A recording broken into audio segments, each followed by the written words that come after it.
റീലൊക്കെ പോസ്റ്റ് ചെയ്ത് കുറെ ആവുന്നത് നമ്മളൊന്ന് റീൽ എടുക്കാനാണ് തീരുമാനിച്ചു. റീൽ എടുക്കാൻ ആദ്യം വേണ്ടത് അതിനുള്ള സാധനങ്ങൾ സെറ്റ് ആക്കുക എന്നുള്ളതാണ്. ബ്ലഡിന്റെ ആവശ്യമുള്ളതുകൊണ്ട് നമ്മൾ ഇതാണ് പർച്ചേസ്. ഇത് രണ്ടും മിക്സ് ആക്കിയാണ് നമ്മൾ ബ്ലഡ് ഉണ്ടാക്കുന്നത്. ഇതാണ് നമ്മുടെ ലൊക്കേഷൻ. ഇന്ന് ഞങ്ങൾ പാടത്തിറങ്ങി മേയാൻ പോവാം. എന്താണെങ്കിലും ഫുഡ് നമുക്ക് മെയിൻ ആണ്. അങ്ങനെ ഫുഡൊക്കെ കഴിച്ച് നമ്മൾ പണിയോട് ഫസ്റ്റ് ഷോട്ട് നമ്മൾ വൃത്തിയായിട്ട് അവസാനം 16ാമത്തെ ഷോട്ടില്ല 30 നോക്കി. അടുത്തത് എന്റെ ഷോട്ടാണ്.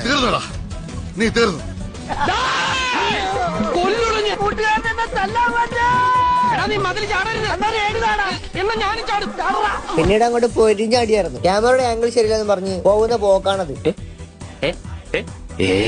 പോയതുപോലെ തിരിച്ചു വന്നിട്ടുണ്ട്. അഭിനയിക്കാൻ പറഞ്ഞ ചത്ത് കളിക്കുന്ന മുതലാണ്. ഇവന്റെ ഒരു ലെവൽ വെച്ച് ഇവൻ ഈ ലെവലിലൊന്നും അറിയപ്പെടേണ്ട ആളെ കുറച്ചുകൂടി ലോ ലെവലിൽ അറിയപ്പെടേണ്ട. അങ്ങനെ അവസാന ഷോട്ട് എടുത്ത് നമ്മൾ പരിപാടി നിർത്തി. അപ്പൊ വീഡിയോ കോഡിനെ ഇറങ്ങുന്നത്. Okay bye. എല്ലാവർക്കും സന്തോഷമായല്ലോ. എനിക്ക് സന്തോഷമായി. എല്ലാവർക്കും പിരിഞ്ഞു പോവാം.